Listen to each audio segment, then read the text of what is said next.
Ramadan bersama RRI. Segera Anda ikuti Tadarusan Al-Quran Harmoni Ramadan.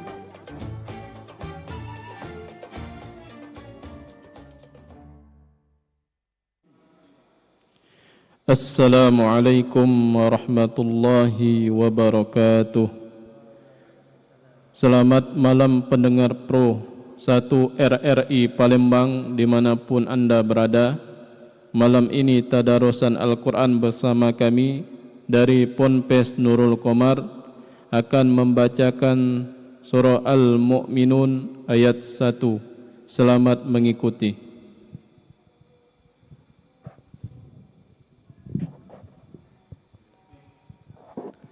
أعوذ بالله من الشيطان الرجيم بسم الله الرحمن الرحيم قد أفلح المؤمنون الذين هم في صلاتهم خاشعون والذين هم عن اللغو معرضون والذين هم للزكاة فاعلون والذين هم لفروجهم حافظون إلا على أزواجهم أو ما ملكت أيمانهم فإنهم غير ملومين فمن ابتغى وراء ذلك فأولئك هم العادون والذين هم لأماناتهم وأهلهم راءون والذين هم على صلواتهم يحافظون أولئك هم الوارثون الذين يرثون الفردوس هم فيها خالدون ولقد خلقنا الإنسان من سلالة من طين ثم جعلناه نطفة في قرار مكين ثم خلقنا نضغة فخلقنا العلقة مضغة فخلقنا مضغة عظاما فكسونا العظام لحما ثم أنشأناه خلقا آخر فتبارك الله أحسن الخالقين ثم إنكم بعد ذلك لميتون ثم إنكم يوم القيامة تبعثون ولقد خلقنا فوقهم سبع طرائق وما كنا عن الخلق الغافلين وما أنزلنا من السماء ماء بقدر فأسكناه في الأرض وإنا على العذاب به لقادرون وأنشأنا لكم به جنات من نخيل وأعناب لكم فيها فواكه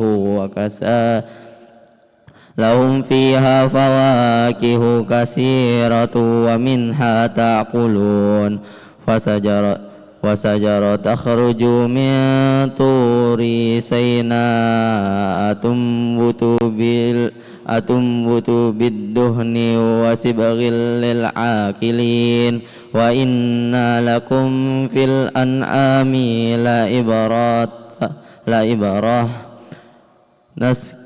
نسقيكم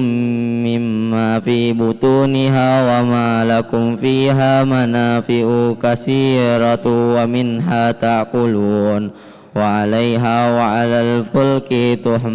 تحملون ولقد أرسلنا نوحا إلى قومه فقال يا قوم اعبدوا الله ما لكم من إله غيره أفلا تتقون فقال الملأ الذين كفروا من قومه ما هذا إلا بشر مثلكم يريد أن يتفضل عليكم walau syaa Allahu anzala malaikatan ma sami'na bihadza fi abainal awwalin in huwa illa rajulun bihi jannatun fatarabbusu bihi hatta hin qala rabbi ansurni bima kadzabun fa auhayna ilaihi an isna'il fulka bi ayunina wa wahyina fa idza jaa amruna wa farat tanur fasluk fiha min kulli zawjayn isnaini wa ahlaka ila ma sabaqa alaihi alqawlu minhum ولا تخاطبني في الذين ظلموا إنهم مغرقون فإذا استويت أنت ومن معك على الفلك فقول الحمد لله الذي نجنا من القوم الظالمين وقل ربي أنزلني منزلا مباركا وأنت خير المنزلين إن في ذلك لآيات وإن كنا مبتلين ثم أنشأنا من بعدهم قرنا آخرين فأرسلنا فيهم رسولا منهم أن يعبدوا الله ما لكم من إله غيره أفلا تتقون وقال الملأ من قومه الذين كفروا وكذبوا بلقاء الآخرة وأطرافناهم في الحياة الدنيا ما هذا إلا بشر مثلكم يأكل مما تأكلون منه ويشرب مما تشربون ولئن أطعتم بصرا مثلكم إنكم إذا لغاشرون أيعدكم أنكم إذا متم وكنتم ترابا وعظاما أنكم مخرجون هيهات لما توعدون إن هي إلا حياتنا الدنيا نموت ونحيا وما نحن بمبعوثين إن هو إلا رجل افترى على الله كاذبا وما نحن له بمؤمنين قال رب انصرني بما كذبون قال أما قليل لا يصبحن نادمين فأخذتهم الصيحة بالحق فجعلنهم غثاء فبعدا للقوم الظالمين ثم أنشأنا من بعدهم قرونا آخرين ما تسبق من أمة نجالها وما يستأخرون ثم أرسلنا رسولنا تطرة كلما جاء أمة رسولها كذبوه فأتبعنا بعضهم بعدا وجعلناهم أحاديث فبعدا لقوم لا يؤمنون ثم أرسلنا موسى وأخاه هارون بآياتنا وسلطان مبين إلى فرعون وملائه فاستكبروا وكانوا قوما علين فقالوا أنؤمن لبشرين مثلنا وقاموا ما لنا عابدون فكذبوهما فكانوا من المهلكين ولقد آتينا موسى الكتاب لعلهم يهتدون وجعلنا ابن مريم وأمه آية وآويناهما إلى ربوات ذات قرار ربوات ذات قرار ومعين يا أيها الرسول كلوا من الطيبات واعملوا صالحا إني بما تعملون عليم وإن هذه أمتكم أمة وحيدة وأنا ربكم فاتقون فتقطعوا أمرهم بينهم زبورا كل حزب بما لديهم فرحون فذرهم في خمرتهم حتى حين أيحسبون أنما نمدهم به من مال وبنين نسارع لهم في الخيرة بل لا يشعرون إن الذين هم من خشية ربهم مشفقون والذين هم بآيات ربهم يؤمنون والذين هم بربهم لا يشركون والذين يعطون ما آتوا وقلوبهم وجلة أنهم إلى ربهم راجعون أولئك يسارعون في الخيرات وهم لها سابقون ولا نكلف نفسا إلا وسعها ولدينا كتاب ينطق بالحق وهم لا يظلمون بل قلوبهم في غمرة من هذا ولهم أعمال من دون ذلك هم لها عاملون حتى إذا أخذنا مترفيهم بالعذاب إذا هم يزعرون لا تجعروا اليوم إنكم منا لا تنصرون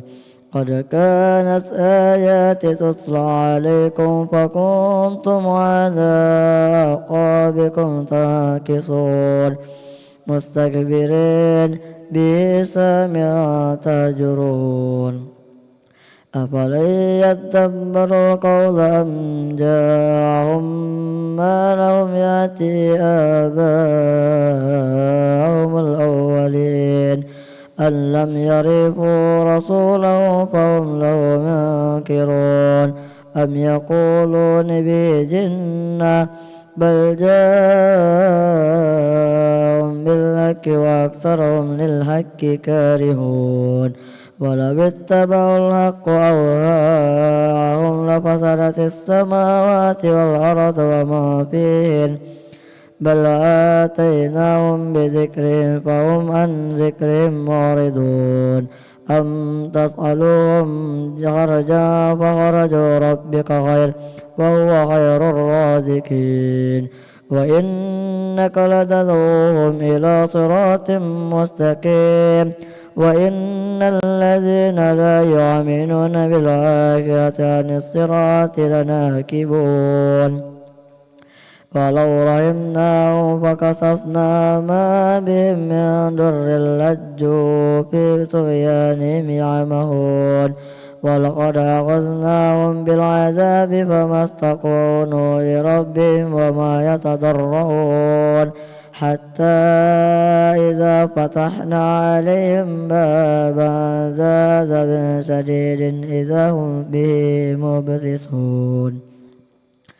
وهو الذي أنشأ لكم السمع والأبصار والأفئدة قليلا ما تشكرون وهو الذي ذرأكم في الأرض وإليه تحشرون وهو الذي يحيي ويميت وله اختلاف الليل والنهار أفلا تعقلون بل قالوا مثل ما قال الأولون قالوا أئذا متنا وكنا ترابا وعظاما أئنا لمبعوثون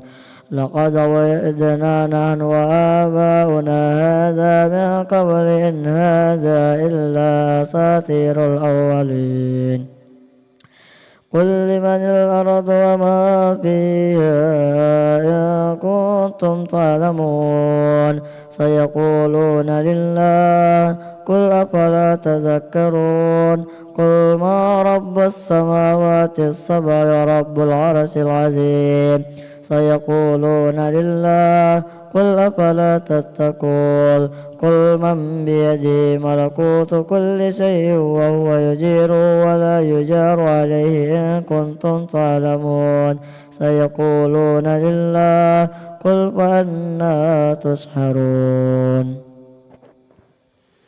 بل أتيناهم بالحق وإنهم لكاذبون ما اتخذ الله من ولد وما كان معه من إله إذا لذهب كل إله بما خلق ولعل بعضهم على بعض سبحان الله عما يصفون عالم الغيب والشهادة فتعالى عما يشركون قل رب إما تريني ما يوعدون ربي فلا تجعلني في القوم الظالمين وإنا على أن نريك ما نعيدهم لقادرون ادفع بالتي هي أحسن السيئة نحن أعلم بما يصفون وقل ربي أعوذ بك من همزة الشياطين وأعوذ بك ربي أن يحضرون حتى إذا جاء أحدهم الموت قال رب ارجعون لعلي أعمل صالحا فيما تركت كلا إنها لكلمة هو قائلها ومن ورائهم برزخ إلى يوم يبعثون فإذا نبئ بالصور فلا أنساب بينهم يومئذ ولا يتساءلون فمن سكنت موازينه فأولئك هم المفلحون ومن خفت موازينه فأولئك الذين خسروا أنفسهم في جهنم خالدون تلفح وجوههم النار وهم فيها كالحون ألم تكن آياتي تتلى عليكم فكنتم بها تكذبون قالوا ربنا غلبت علينا شكواتنا وكنا قوما ضالين ربنا أخرجنا منها فإن عدنا فإنا ظالمون قال اخسئوا فيها ولا تكلمون إنه كان فريق من عبادي يقولون ربنا آمنا فاغفر لنا وارحمنا وأنت خير الراحمين فاتخذتموهم سهريا حتى أنسوكم ذكري وكنتم منهم تضحكون إني جزيتهم اليوم بما صبروا أنهم هم الفائزون قال كم لبثت في الأرض عدد سنين قالوا لبثنا يوما أو بعض يوم فاسأل العادين قال إن لبثتم إلا قليلا لو أنكم كنتم تعلمون أفحسبتم أنما هلكناكم عبثا وأنكم إلينا لا ترجعون فتعالى الله الملك الحق لا إله إلا هو رب العرش الكريم ومن يدع مع الله إلها آخر لا برهان له به فإنما حسابه عند ربه إنه لا يفلح الكافرون وقل رب اغفر وارحم وأنت خير الراحمين بسم الله الرحمن الرحيم سورة أنزلناها وفرضناها وأنزلنا فيها آية بينة لعلكم يتذكرون الزانية والزاني فجلدوا كل واحد منهما مئة جلدة ولا تأخذكم بها رأفة في دين الله إن كنتم تؤمنون بالله واليوم الآخر ولا يشهد عذابهما طائفة من المؤمنين الزاني لا ينكح إلا زانية أو مشركة والزانية لا ينكحها إلا زاني أو مشرك وحرم ذلك على المؤمنين والذين يرمون المحصنات ثم لم يأتوا بأربعة شهداء فجلدوهم 80 جلدة ولا تقبلوا لهم شهادة أبدا وأولئك هم الفاسقون إلا للذين تابوا من بعد ذلك وأصلحوا فإن الله غفور رحيم والذين يرمون أزواجهم ولم يكن لهم شهداء إلا أنفسهم فشهادة أحدهم 4 شهادات بالله إنه لمن الصادقين والخامسة أن لعنة الله عليه إن كان من الكاذبين ويدرأ عنها العذاب أن تشهد 4 شهادات بالله إنه لمن الكاذبين والخامسة أن غضب الله عليها إن كان من الصادقين ولولا فضل الله عليكم ورحمته وأن الله تواب رحيم إن الذين جاءوك بالإفك عصبة منكم لا تحسبوه شرا لكم بل هو خير لكم لكل امرئ منهم ما اكتسب من الإثم والذين تولى كبره منهم له عذاب عظيم لولا إذ سمعتموه ظن المؤمنون والمؤمنات بأنفسهم خير وقالوا هذا إفك مبين لولا جاءوك عليه 4 شهداء فإذ لم يأتوا بشهداء فأولئك عند الله هم الكاذبون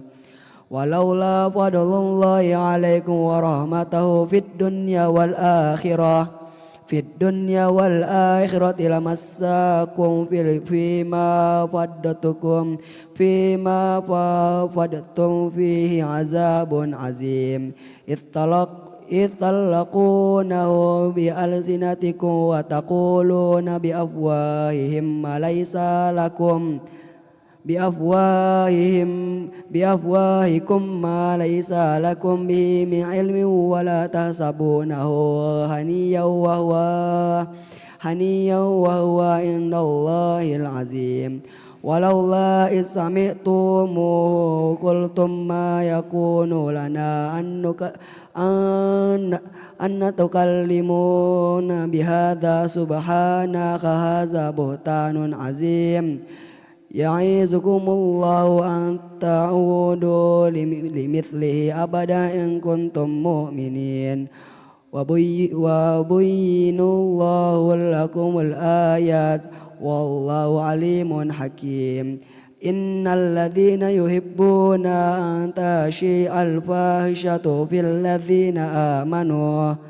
في في الذين آمنوا لهم عذاب أليم في الدنيا والآخرة والله يعلم وأنتم لا تعلمون ولولا فضل الله عليكم ورحمته وأن الله رؤوف رحيم.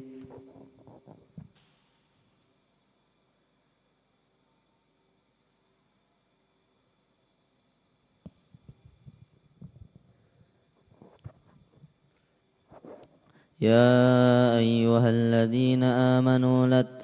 لا تتبعوا خطوات الشيطان ومن يتبع خطوات الشيطان فإنه يأمر بالفحشاء والمنكر ولولا فضل الله عليكم ورحمته وما زكى منكم من أحد أبدا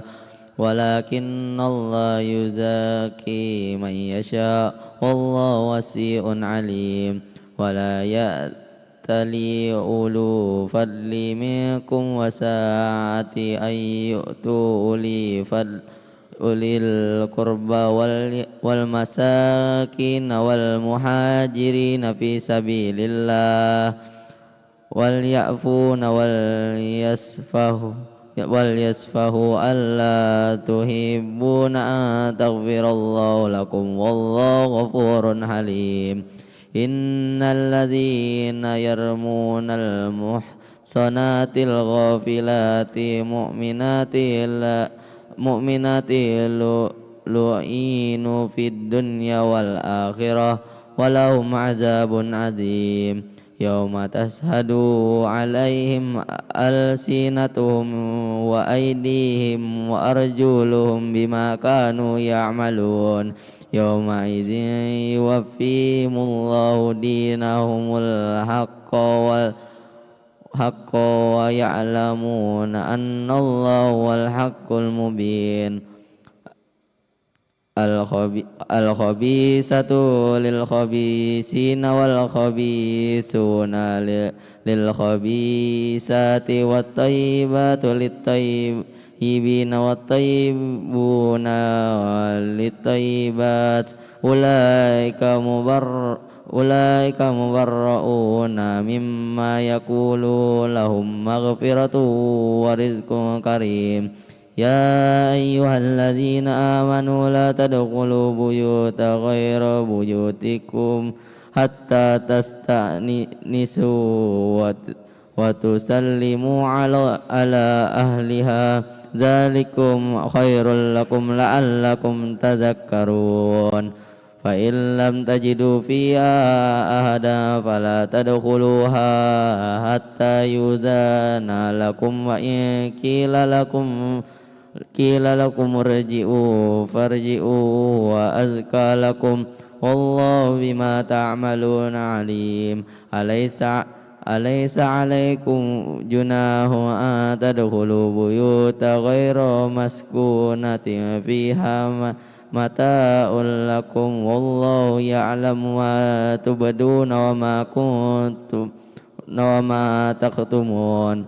قل للمؤمنين يغضوا من أبصارهم ويخفضوا فروجهم ذلك أزكى لهم إن الله خبير بما يصنعون. قل للمؤمنات يغضضن من أبصارهن ويحفظن فروجهن ولا تبدين زينتهن إلا ما ظهر منها وليضربن بخمورهن على جيونهن ولا يبدي زينتهم إلا لبؤولتهن أو أبناء بؤولتهن أو أبناء بؤولتهن أو إخوانهن أو أبي إخوانهن أو أبي أخواتهن أو نسائهن وما ملكت أيمانهم أو التابعين غير أولي ulil irbati mir rijali awit tifli alladhina lam yadharu alal afrati nisa wala yadarina bi arjulihinna liyu'lama ma yukhfina min zinatihinna wa tubu ilallah jami'a ayyuhal mu'minuna la'allakum tuflihun. وأنكحوا الأيام منكم والصالحين من عبادكم وإمائكم إن يكونوا فقراء يغنيهم الله من فضله والله واسع عليم وليستعفف الذين لا يجدون نكاحا حتى يغنيهم الله من فضله والذين يبتغون الكتاب مما ملكت أيمانكم فكاتبوهم إن علمتم فيهم غيرا وآتوهم مما لله الذي يتقون ولا تكرهوا فتياتكم على البغاء إن أردنا تحصونا لتبتغوا أراد الحياة الدنيا ومن يقرهن فإن الله من بعد إقراههن غفور رحيم ولقد أنزلنا إليكم آيات مبينات ومثلا من الذين خلوا من قبلكم وموعظة للمتقين الله نور السماوات والأرض مثل نوره كمشكاة فيها مصباح المصباح في زجاجة الزجاجة كأنها كوكب دري يقاد من شجرة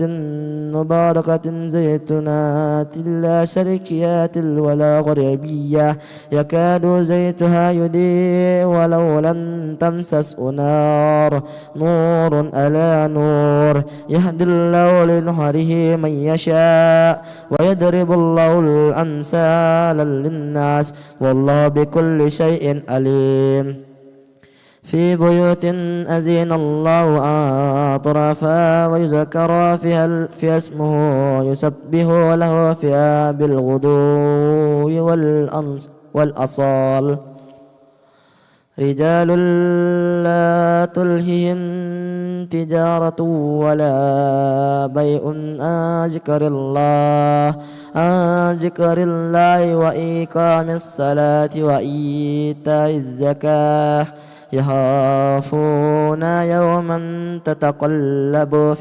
في القلوب والأبصار ليجزيهم الله أحسن ما عملوا ويزيدهم من فضله والله يرزق من يشاء بغير حساب والذين كفروا أعمالهم كسراب بقيعة يحسبه الظمآن ماء حتى إذا جاءه لم يجده شيئا ووجد الله عنده فوفه حسابه والله سريع الحساب أو كظلمات في جحر اللجي يغشاه موج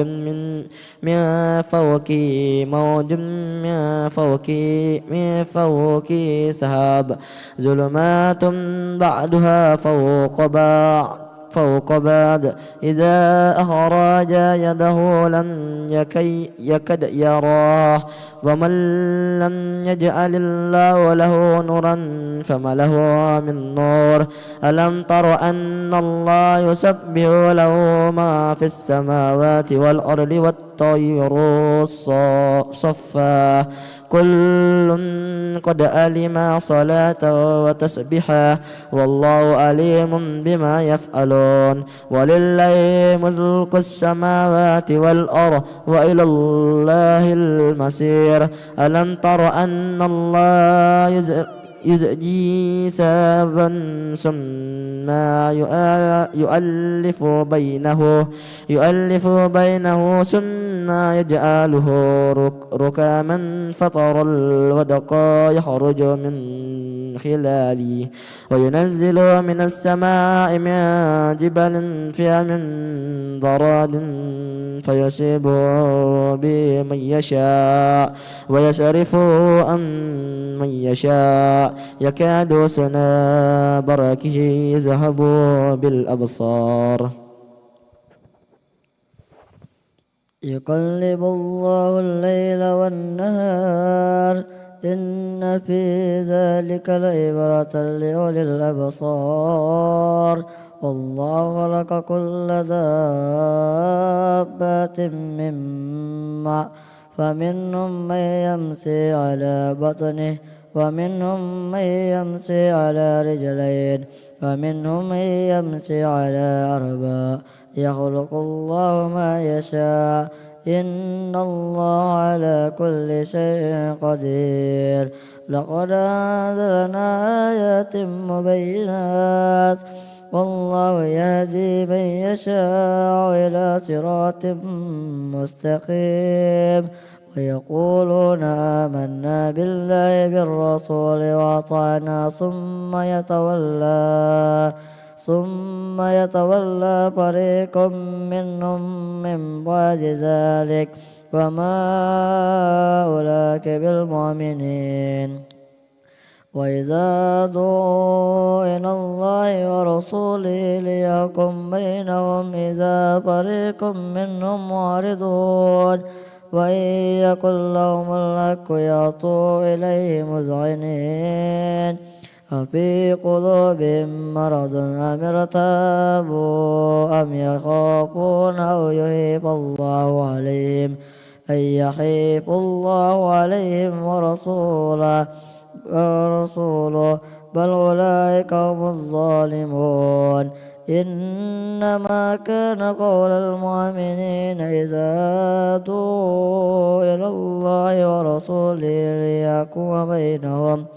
ليحكم بينهم أن يقولوا سمعنا وأطعنا وأولئك هم المفلحون ومن يطع الله ورسوله ويخشى الله ويتقي فأولئك هم الفائزون وأقسموا بالله جهد أيمانهم لئن أمرتهم ليخرجون قل لا تقسموا طاعة مغرفة إن الله خبير بما تعملون قل أطيعوا الله وأطيعوا الرسول وإن تولوا فإنما عليها ما حمل وعليكم ما حملتم وإن تطيعوا تهتدوا وما على الرسول إلا البلاغ المبين وعد الله الذين آمنوا منكم وعملوا الصالحات ليستخلفنهم في الأرض كما استخلف الذين من قبلهم وليملكن على دينهم الذين ارتضى لهم وليبدلنهم من بعد خوفهم أمنا يعبدونني لا يشركون بي شيئا فما كفر بعد ذلك فأولئك هم الفاسقون وأقيموا الصلاة وآتوا الزكاة وأطيعوا الرسول لعلكم ترحمون لا تحسبن الذين كفروا معجزين في الأرض ومأواهم النار ولبئس المصير يا أيها الذين آمنوا ليستأذنكم الذين ملكت أيمانكم والذين لم يبلغوا الحلم منكم 3 مرات من قبل صلاة الفجر وحين تضعوا ثيابكم من ظهير من ظهيرة من بعد صلاة العشاء 3 عورات لكم ليس عليكم ولا عليهم جناح بعدهن طوافون عليكم بعضكم على بعض ذلك يبين الله لكم آيات والله عليم حكيم. وإذا بلغ الأطفال منكم الحلم فليستأذنوا كما استأذن الذين من قبلهم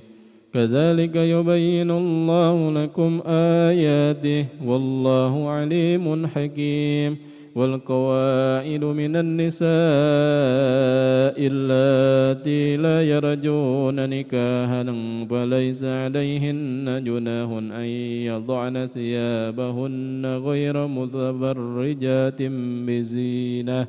وأن يستعففن خير لهن والله سميع عليم. ليس على الأعمى حرج ولا على الأعرج حرج ولا على المريض حرج ولا على أنفسكم أن تأكلوا من بيوتكم أو بيوت آبائكم أو بيوت أمهاتكم أو بيوت إخوانكم أو بيوت أخواتكم أو بيوت أعمامكم أو بيوت أماتكم أو بيوت أخوالكم أو بيوت خالاتكم أو ما ملكتم مفاتحه أو صديقكم ليس عليكم جناح أن تأكلوا جميعا أو أشتاتا فإذا دخلتم بيوتا فسلموا على أنفسكم تحية من عند الله مباركة طيبة كذلك يبين الله لكم الآيات لعلكم تعقلون. إنما المؤمنون الذين آمنوا بالله ورسوله وإذا كانوا معه على أمر جامع لم يذهبوا حتى يستأذنوه إن الذين يستأذنونك أولئك الذين يؤمنون بالله ورسوله فإذا استأذنوك لبعض شأنهم فأذن لمن شئت منهم واستغفر لهم الله إن الله غفور رحيم. لا تجعلوا دعاء الرسول بينكم كدعاء بعضكم بعضا قد يعلم الله الذين يتسللون منكم لواذا فليحذر الذين يخالفون عن أمره أن تصيبهم فتنة أو يصيبهم عذاب أليم. ألا إن لله ما في السماوات والأرض قد يعلم ما أنتم عليه ويوم يرجعون إليه فينبئهم بما عملوا والله بكل شيء عليم. بسم الله الرحمن الرحيم تبارك الذي نزل الفرقان على عبده يكون للعالمين نذيرا الذين له ملك السماوات والأرض ولم يتخذ ولدا ولم يكن له شريك في الملك وخلق كل شيء فقدره تقديرا واتخذوا من دونه آلهة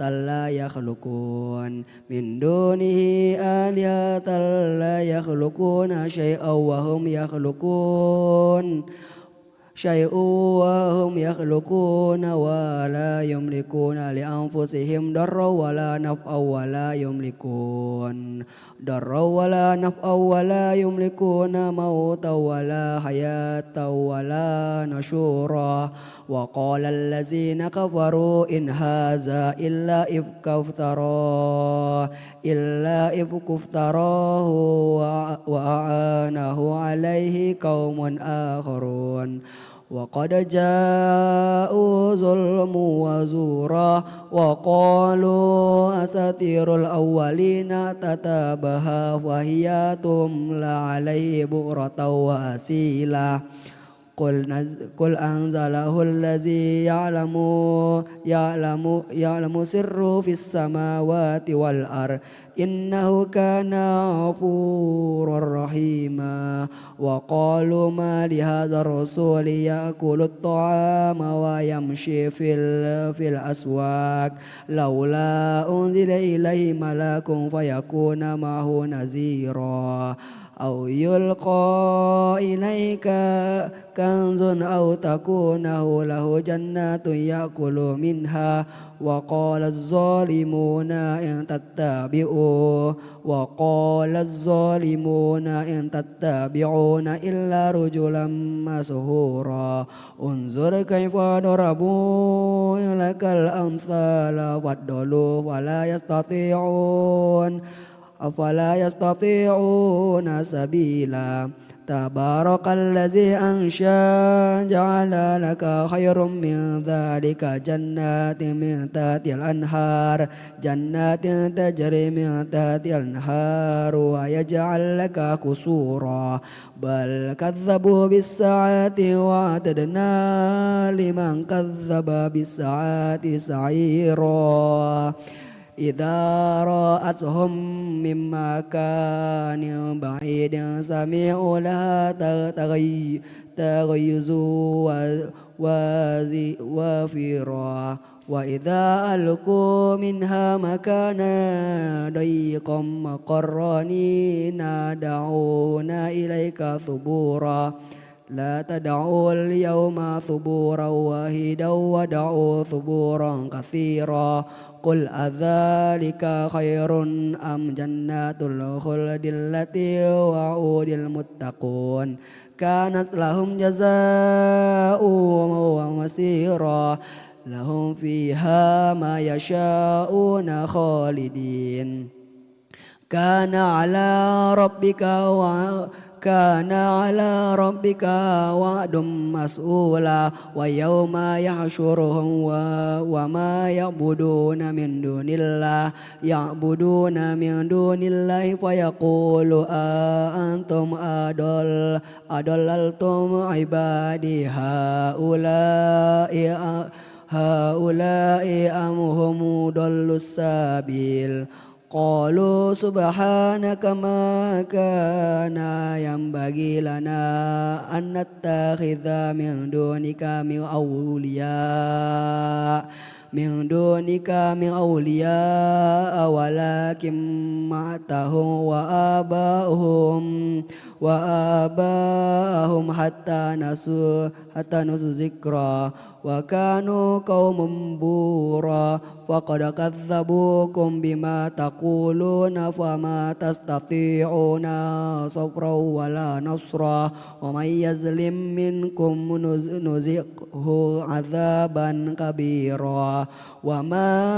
أرسلنا قبل من المرسلين إلا إنهم ليأكلون الطعام ويمشون في الأسواق وجعلنا بعضكم لبعض فتنة أتصبرون وكان ربك بصيرا صدق الله العظيم.